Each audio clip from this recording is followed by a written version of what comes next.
আজকের রান্নাবান্নায় আমি শিমের চচ্চড়ি করেছিলাম আর বেগুনি করেছিলাম, বেসন দিয়ে যেরকম বেগুনি করে বেগুনি করেছিলাম। এছাড়া পালং শাকের ভাজা করেছিলাম কড়াইতে সর্ষের তেল ফোড়ন দিয়ে, এতে একটু আমি পোস্ত দিয়ে দিয়েছিলাম। এরপরে আমি পালং শাকগুলো দিয়ে দিলাম।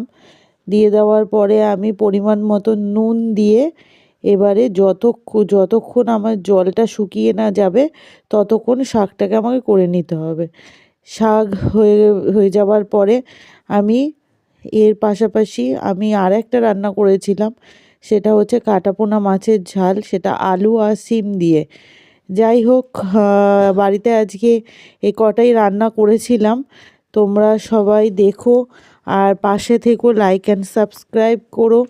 তোমরা পাশে না থাকলে আমার ছোট পরিবারটা বড় হয়ে উঠতে পারবে না। দেখো আমার বাগানে কি সুন্দর টমেটো হয়েছে, এখন কাঁচা আছে, আর কিছুদিন পরে পেকে যাবে, তখনও তোমাদেরকে আমি দেখাবো।